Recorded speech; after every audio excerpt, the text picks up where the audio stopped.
সবাইকে স্বাগতম শিলা ব্লগে। আমি অভি। এইবার ইন্টার পরীক্ষা দিয়েছি। পরীক্ষার পর বিরাট ছুটি চলছে, তাই অবসর কাটানোর জন্য আমার এক চাচার কিন্ডারগার্টেন স্কুলে খণ্ডকালীন শিক্ষকের চাকরি নিয়েছি। স্কুল আমাদের গ্রাম থেকে প্রায় ৩ কিলোমিটার দূরে। আমার বাইক আছে, তা দিয়ে স্কুলে যাতায়াত করি। সাধারণত ইচ্ছার বসেই স্কুলে চাকরি করা। নার্সারি থেকে ৫ম শ্রেণীর শিক্ষার্থী রয়েছে স্কুলে। আমি ইংরেজি শিক্ষক হিসেবে যোগ দেই। ১ মাস ক্লাস নিতেই পুরো স্কুলে আমার সুনাম ছড়িয়ে পড়ে। বাচ্চাদের অভিভাবকরা তাদের সন্তানদের প্রাইভেট পড়ানোর জন্য অনুরোধ করতে থাকে। আমি প্রথমে প্রাইভেট পড়াবো না বলি, কিন্তু অভিভাবকদের অত্যাধিক অনুরোধের জন্য শেষে রাজি হই। যেহেতু এখন হাতে অন্য কাজ নেই, তাই একটা ব্যাচ পড়ানো শুরু করি। ৩-৪ জন বাচ্চাকে পড়াই স্কুল ছুটির পর। এদের মধ্যে একটা ছেলে নাম সোহান, খুবই দুষ্টু। সে অন্য বাচ্চাদের সাথে মারামারি করার কারণে ওর আম্মু একদিন আমার সাথে দেখা করে ওকে বাসায় গিয়ে একা পড়াতে বলে, কিন্তু আমি বলি যে আমার সময় নেই। স্কুল ছুটির পর এক ব্যাচের বেশি পড়ানো সম্ভব নয়। তখন সোহানের আম্মু বলে তাহলে সন্ধ্যায় ওদের বাসায় গিয়ে একা পড়াতে, কেননা সোহান খুবই দুষ্টু ও পড়াশোনায় খুব কাঁচা। তাই ওকে একা পড়ার জন্য ওর আম্মু খুব অনুনয় বিনয় করতে থাকে। শেষে আমি রাজি হলাম।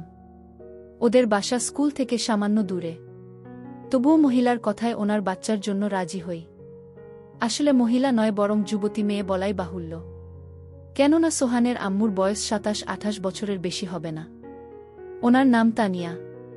তানিয়ার একমাত্র ছেলে সোহান ক্লাস 3-তে পড়ে। ওর স্বামী থাকে ইতালি। দোতলা বাড়িতে ছেলেকে নিয়ে একাই থাকে। তো প্রতিদিন স্কুল টিউশনি শেষে বাসায় ফিরি দুপুর ২টায়। বাসায় এসে খাওয়া বিশ্রাম শেষে সন্ধ্যার দিকে বাইক নিয়ে তানিয়ার বাসায় যাই ওর ছেলেকে পড়াতে। বলে রাখি যে তানিয়ারা ভালোই সচ্ছল, স্বামী ইতালি থাকায় ভালোই আছে। আমাকে ৫,০০০ টাকা টিউশনির জন্য দেবে বলে সঙ্গে বাইকের তেলের খরচের জন্য এক্সট্রা টাকাও দেবে। এত অফার পেয়ে রাজিও হয়ে যাই। তো নিয়মিত ওদের বাসায় গিয়ে ওর ছেলেকে পড়াতে লাগলাম। পড়ার মাঝে প্রতিদিনই স্ন্যাক্স, বিভিন্ন খাবার, ফল ইত্যাদি দেয় খাওয়ার জন্য। মাঝে মাঝে রাতের খাবারও খেয়ে আসি ওদের বাসা থেকে। আমি লক্ষ্য করি আমার প্রতি তানিয়ার একটা দুর্বলতা রয়েছে, কিন্তু সেটা ওকে বুঝতে দিলাম না। সে প্রায়ই আমাকে বিভিন্ন ইশারা ইঙ্গিতে আমার দৃষ্টি আকর্ষণের চেষ্টা করে। আমি দেখতে সুদর্শন, ফর্সা ও লম্বা, বয়স ২০ বছর। যেহেতু তানিয়ার স্বামী বিদেশ, তাই সে একা এবং আমি স্মার্ট একটা ছেলে, তাই আমার প্রতি ওর আকর্ষিত হওয়াটা স্বাভাবিক। আমার বয়স ২০ হলেও আমাকে দেখতে প্রায় ২৪-২৫ বছরের যুবক মনে হয়, কেননা মুখে খোঁচা খোঁচা দাড়ি ও আমার অভিব্যক্তিতে বড়দের মতো আচরণ ফুটে ওঠে। তাই তানিয়াও আমার প্রতি আকর্ষণ ফিল করে। তানিয়ার ফিগার খুবই ভালো, দেখতে তামিল নায়িকা আনুষ্কা শেঠির মতো হুবহু। তানিয়া বাসায় টি শার্ট, টপ ও জিন্স পরে থাকে। আমি নিয়মিত খেয়াল করি সে ডেইলি টাইট ফিটিং টপ পরে। আমি ইতস্তত ফিল করলেও সে আমার সামনেই ঘুরঘুর করে। কিছুক্ষণ পরপর এটা ওটা খাবার, ছেলের খাতা, কলম নিয়ে আসে আর আমার দিকে লক্ষ্য রাখে যেন আমি ওর দিকে তাকাই। আমি সব বুঝতে পারলেও তানিয়াকে কিছু বুঝতে দিলাম না। এভাবেই প্রায় ১ মাস চলে গেল। আমি স্কুলের চাকরি ছেড়ে দিলাম, কিন্তু তানিয়ার ছেলেকে পড়াতে থাকলাম। এই ১ মাসে তানিয়ার সাথেও আমার ভালো সখ্যতা গড়ে উঠেছে। বলা চলে অনেক ফ্রি হয়ে গেছি আমরা। তানিয়াকে আমি ভাবি বলে সম্বোধন করি। প্রতিদিনই ওর ছেলেকে হোমওয়ার্ক করতে দিয়ে ওর সাথেই কথাবার্তা বলি। ১ ঘন্টার প্রাইভেটে ২-২.৫ ঘন্টা থাকি ওদের বাসায়। বিভিন্ন বিষয় নিয়ে তানিয়ার সাথে কথাবার্তা বলি। একদিন আমার গার্লফ্রেন্ড সম্পর্কে জিজ্ঞেস করে সে। আমি বলি আমার কোনো গার্লফ্রেন্ড নেই। তানিয়া তা শুনে অবাক হয়ে যায়, বলে এমন হ্যান্ডসাম ছেলের গার্লফ্রেন্ড নেই? আমি হাসি। তানিয়া বলে আমার বয়স যখন ১৫ তখন আমার বিয়ে হয়। কোনোদিন প্রেম করার সুযোগ পাইনি, হাহা। আমি বলি সমস্যা কি, আপনার স্বামীর সাথে প্রেম করবেন? আমার স্বামী ২-২.৫ বছর পর পর দেশে আসে, প্রেম করার সুযোগ নাই। হাহা। স্বামী প্রবাস থাকলে এটা একটা সমস্যা। হ্যাঁ, যাক, বাদ দাও দুঃখের কথা। তোমার কথা বলো। ভার্সিটিতে ভর্তি হয়েছ? জাহাঙ্গীরনগর বিশ্ববিদ্যালয়ে ভর্তি হলাম। ওয়াও, জাহাঙ্গীরনগর। সেখানের পরিবেশ খুব সুন্দর। হ্যাঁ। কিছুদিন পর ক্লাস শুরু হবে। ও আচ্ছা, সামনের শুক্রবারে কি তুমি ফ্রি আছো? হ্যাঁ, কেন? সোহান বলল কুরবানির ঈদের পর ঘুরতে যাবে কোথাও। গতকাল তো ঈদ গেল, এখন স্কুলও ছুটি, তাই সে বায়না ধরেছে নন্দন পার্ক যাবে। আমি তো চিনি না, তাই তোমাকে সঙ্গে নিয়ে যেতে চাই যদি তুমি ফ্রি থাকো আর কি। নন্দন পার্ক তো আমাদের ভার্সিটি থেকে সামান্য দূরে, তাছাড়া আমি ফ্রি আছি। পরশু শুক্রবার কখন যাবেন বলেন? এই সকাল 10টার দিকে। দেখি আমি একটা হাইলাক্স গাড়ি ভাড়া করব। তুমি সকালে চলে এসো, আমি ও সোহান রেডি থাকব। ওকে। শুক্রবার সকালে তানিয়াদের বাসায় যাই। গিয়ে দেখি সোহান বাড়ির সামনে গাড়িতে উঠে তার আম্মুকে ডাকছে আসার জন্য। আমি সোহানকে বলি, পিচ্চি তোমার আম্মু কই? সে বলে রডি হইতাছে। আমি বলি, তুমি গাড়িতে গান শোনো, আমি তোমার আম্মুকে নিয়ে আসি। আমি বাসায় ঢুকে দোতলায় তানিয়ার রুমে ঢুকে পড়ে একটা এম্বারাসিং মুহূর্তের মধ্যে পড়ে যাই। রুমে ঢুকেই দেখি তানিয়া শর্ট জিন্স পরে আয়নার সামনে দাঁড়িয়ে। এমন সময় আমি ঢুকে পড়ি আর সে আয়নায় আমায় দেখে ফেলে। অভি, আই এম সরি ভাবি, আমি দরজায় নক করতে ভুলে গেছিলাম। কিছু মনে করবেন না। আমি বাইরে দাঁড়ালাম। আমি দ্রুত বাইরে চলে গেলাম।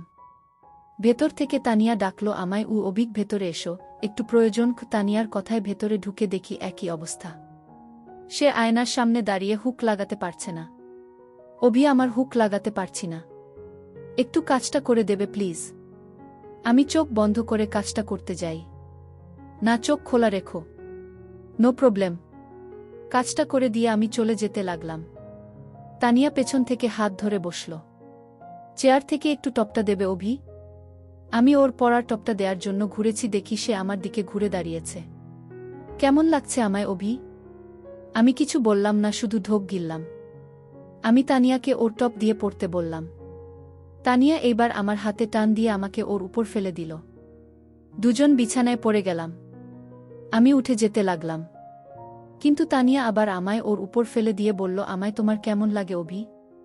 তানিয়া, এসব ঠিক না অভি, আই লাভ ইউ বলেই তানিয়া আজব কাজ কারবার শুরু করে দিল। আমি একসময় তানিয়াকে ছাড়িয়ে উঠে দাঁড়িয়ে বলি, তানিয়া প্লিজ স্টপ ইট। কেন অভি? আমি কি দেখতে খারাপ? আমি কি তোমার ভালোবাসা পেতে পারি না? Please Tania, you are married, I can't do that. বলে আমি বাইরে চলে গেলাম। বাইরে গিয়ে আমি গাড়িতে উঠলাম। কিছুক্ষণ পরে তানিয়া গাড়িতে উঠল। আমি সামনের সিটে ও তানিয়া এবং সোহান পিছনের সিটে বসল। আমি ড্রাইভারকে বললাম গাড়ি ছাড়তে। গাড়ি চলতে লাগল। তানিয়ার কোনো সারা শব্দ পেলাম না, দম মেরে বসে আছে। সোহান ট্যাবে গেম খেলছে। আমি সানগ্লাস চোখে দিয়ে গাড়ির লুকিং গ্লাস দিয়ে তানিয়ার দিকে তাকালাম, দেখলাম মন ভার করে বাইরের দিকে তাকিয়ে আছে। আমরা সকাল 10:30টায় নন্দন পার্কে পৌঁছালাম। গাড়ি থেকে নেমে গাড়ি পার্ক করতে বললাম ড্রাইভারকে। আমি 3 জনের জন্য 3টি টিকিট কেটে আনলাম। ঈদের ছুটিতে প্রচণ্ড ভিড় এখন। আমি সোহানের হাত ধরে লাইনে দাঁড়ালাম। তানিয়া আমার পিছনে। এতক্ষণ আমাদের মধ্যে কোনো কথাবার্তা হয়নি।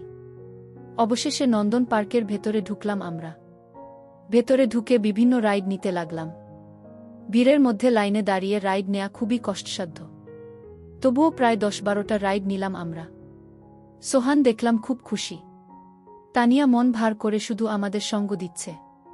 দুপুরে একটা ক্যান্টিন থেকে সামান্য খাওয়া দাওয়া করলাম আমরা।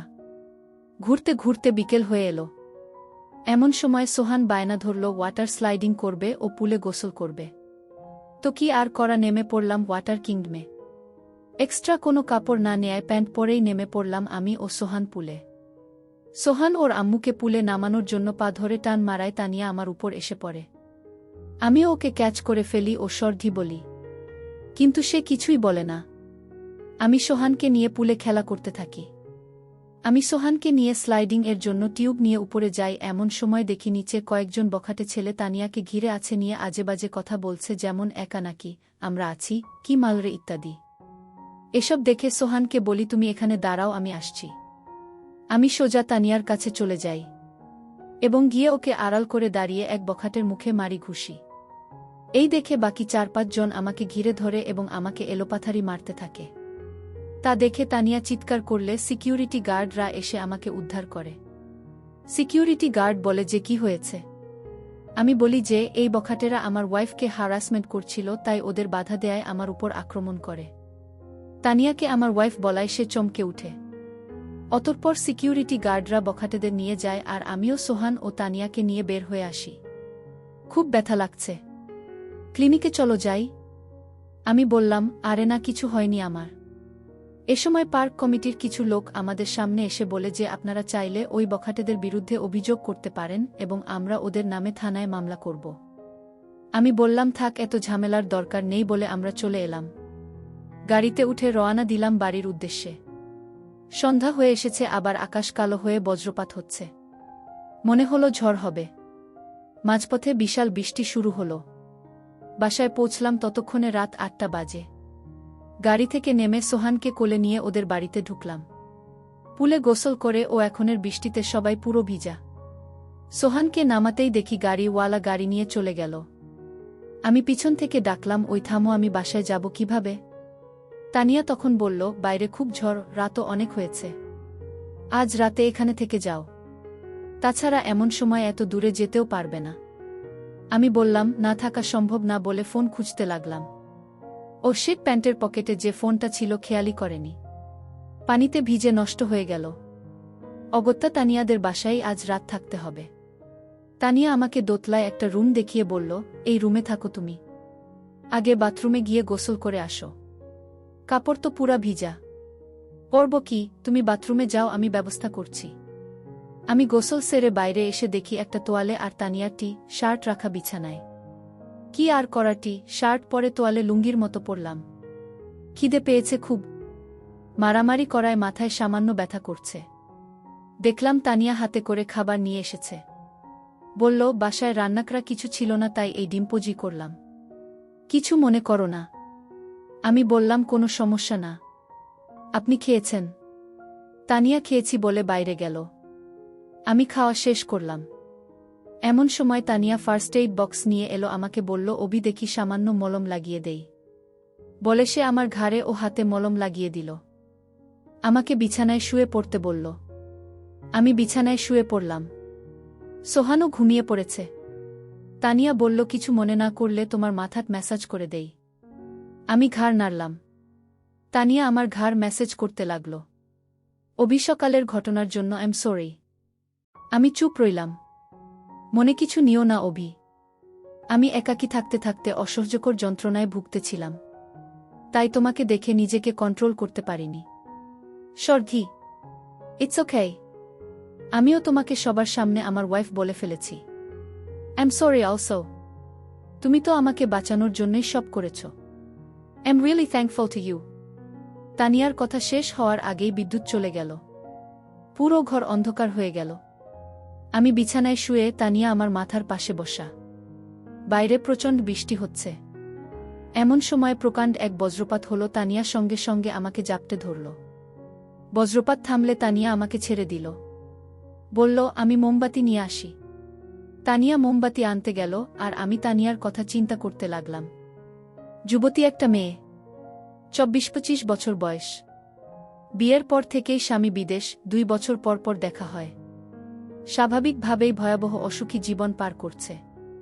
তারও বাসনা আছে। আমি কি তাকে একটু সুখ দিতে পারি না? সে বিবাহিতা, তবুও তার ভালোবাসার অধিকার আছে। আমার প্রতি তার একটা দুর্বলতা আছে। সে তো আমায় বলেছে যে সে আমায় ভালোবাসে। আমি কি তাকে একটু ভালোবাসা দিতে পারবো না? ভাবতে ভাবতে তানিয়া মোমবাতি নিয়ে টেবিলে রাখল। আমি বিছানা ছেড়ে দাঁড়ালাম। তানিয়া, তোমাকে একটা কথা বলতে চাই। কি বলো? I love you too. আমার একটা শুনে তানিয়া হতবিহ্বল হয়ে গেল। সত্যি? আমি তানিয়ার সামনে এগিয়ে এলাম। আমার 2 হাত দিয়ে ওর মুখে ধরে বললাম, হ্যাঁ, সত্যি আমি তোমাকে ভালোবেসে ফেলেছি। I really started loving you. এটা শুনেই তানিয়া বলল, over I need you now. বলে তানিয়া আমাকে বিছানায় ফেলে দিল। বাইরে তখন প্রচণ্ড বৃষ্টি পড়ছে, সাথে বিদ্যুতের চমক। এদিকে তোমরা নিশ্চয় বুঝতে পারছো আমাদের মধ্যে কি হয়েছিল।